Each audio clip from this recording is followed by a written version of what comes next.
achieving any goal in life, there's always things that we wish we had known beforehand. And that's definitely been the case for me in becoming a content creator. There are several things in particular that I really wish I had have known before I started on my journey to becoming a content creator.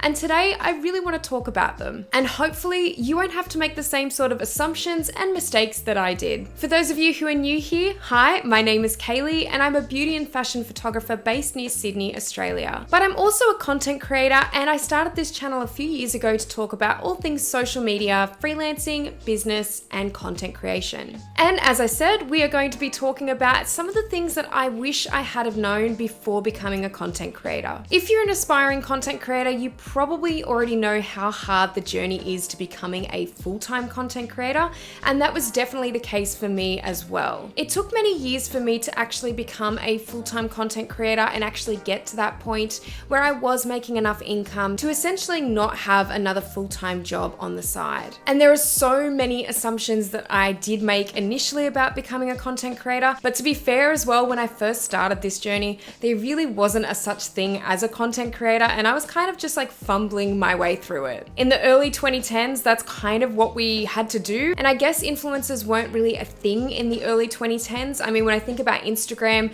that was really only becoming popular like around 2012, and even for the following few years after that, I still don't think the rise of the influencer was just there quite yet. So content creation was something that I knew that I enjoyed and I wanted to do, and I wanted to find ways to do it, but unfortunately there was not really a clear path early on. And I guess to an extent there isn't necessarily a clear path for each individual person even today. It is a tricky thing getting into content creation because there are so many variables, and it really depends on what you want to do, what your niche is, and where you see yourself going with it. But I'm going to be delving into some general points now about what I believe I really wish I had known, and hopefully these tips will actually help you out as well. So the first point that we're going to jump straight into is that I really wish I had known that YouTube was not the only way to make money as a content creator. YouTube AdSense for me years ago was kind of held on this pedestal, and I think it was for a lot of people, and it still is to this day. I think that YouTube AdSense is really great and wonderful, and I've spoken about it many times on my channel before, and I think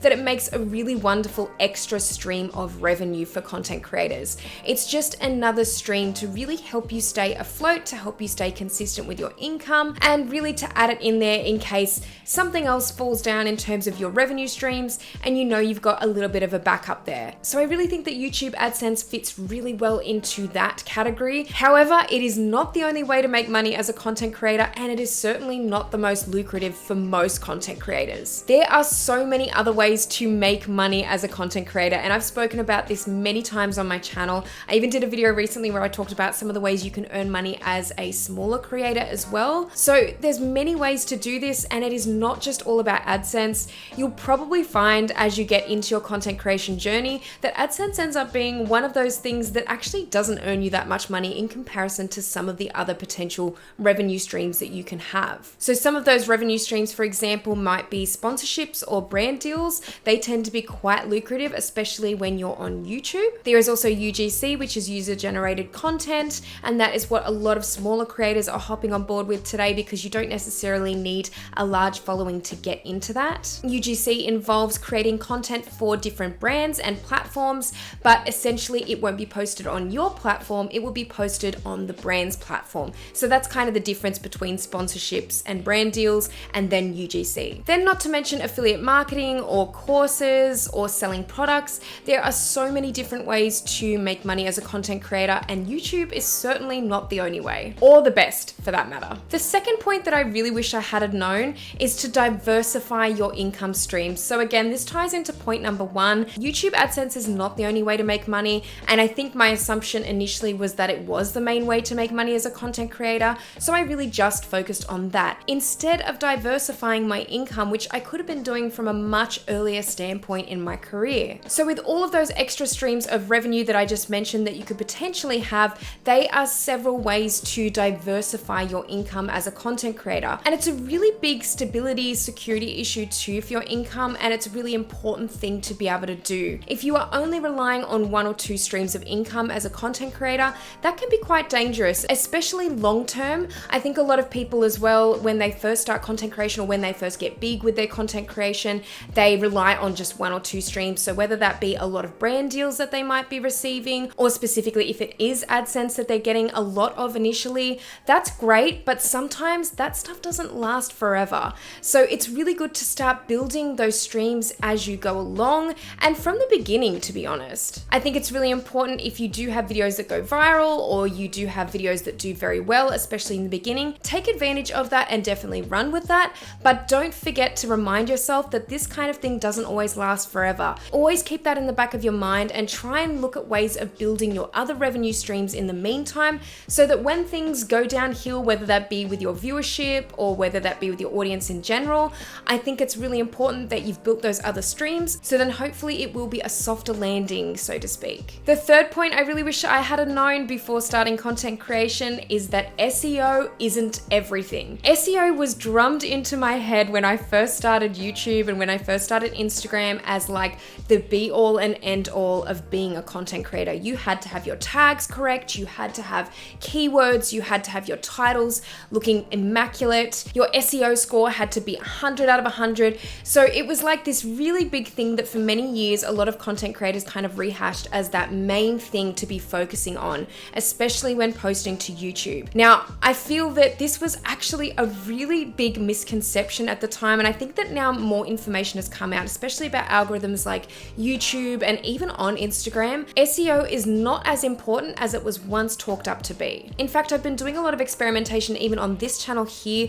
with not necessarily doing as many search-friendly titles, which was what I was doing a lot of on my older channel and my main channel, which is my photography YouTube channel. And I was doing that for many, many years. It always had to be search-friendly, there always had to be keywords, my tags always had to be immaculate. I actually stopped doing that on this channel, and I've found that I've had just as much reach, if not more, with this channel of only nearly 6,000 subscribers compared to my 100,000 subscriber channel. So I think it really does go to show that you don't necessarily have to have SEO friendly content for every video. Really be more mindful instead of how your titles look in terms of whether they're eye-catching enough, whether you would click on that particular video to watch. Make sure that your thumbnails are looking good as well. I find that those two factors are so much more important than thinking about SEO all the time. SEO does have its time and place, and I think it's good to always add tags in if you can and keywords if you can, but definitely make sure it's more for those videos that are a little bit more search friendly.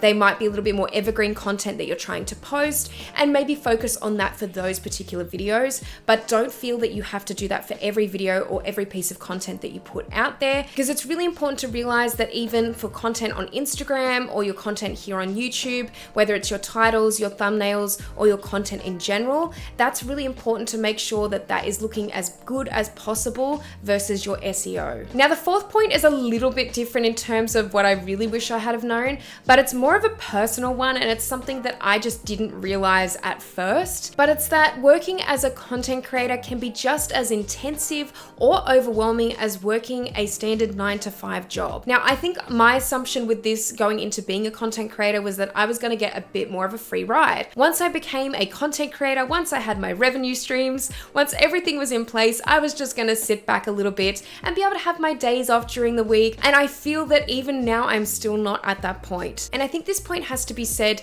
that it can feel this way if you don't set boundaries for yourself, especially when it comes to your work-life balance. And I feel that as someone that works from home or works as a content creator, this is all too easy to mess up. There have been nights where I've been sitting at my computer at 10 p.m, still uploading YouTube videos, still thinking of titles and thumbnails, still stressing about sponsorships or brand deals that I've made. There have been times where I have just not made myself a priority or set proper boundaries with my work days. Now, this is something that I think you should implement very early on, even when you're not a full-time content creator, because if you do that, then you're going to be more used to it when the time comes that you are full-time in this kind of realm. I do feel that it's very important to not forget about this, because it can really do a number on your mental health if you are so focused on always getting work out and not finding the right balance. I know that as someone who works for themselves, I I can be very hard on myself sometimes. And I know that that definitely tends to happen when I feel like I'm not getting enough work done. And sometimes you just need to give yourself a break and set those boundaries a little bit more. The next point is that trial and error is completely normal. And I will say as well that I think it is needed. As a content creator, I think this will be the top factor for you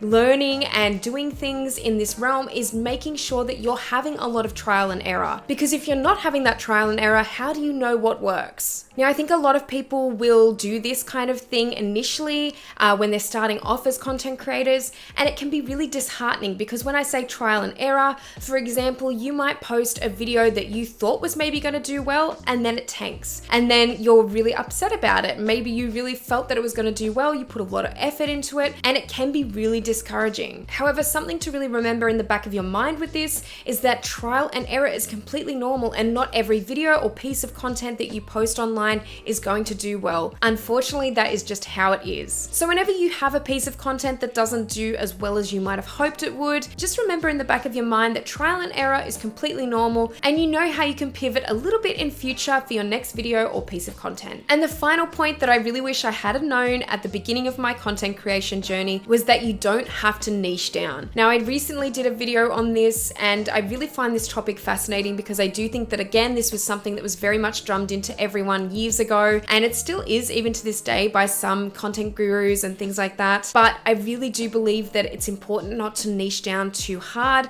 I think it's good to have several niches or to have several interests going on, even several different content creation routes that you can take. And I think that this is really good to do for a number of reasons that I've actually mentioned in the video that I filmed. But one of those main reasons is because you might find yourself becoming very creatively unfulfilled after a while. With just selecting one niche, it can become something that becomes very tiring very quickly. And especially if you're not really sure which way to go initially, you don't know what niches to pick, you might find it becomes very boring, and then you feel that you can't pivot. So it is good to have a few different avenues of content creation going on, even from the beginning. Another reason for this is, again, it's really important to have different streams of revenue, and having a couple of different niches is really going to open that up a little bit more for you. So hopefully you'll have a little bit more variety of niches overall, which you can earn money from. Well, I hope you enjoyed this video today, and I hope you learned something new from it. If you liked it, please give it a thumbs up, and if you haven't subscribed to this channel already, make sure you do, because I'll be posting a lot more videos in future. Let me know in the comment section below what you wish you had known before starting content creation,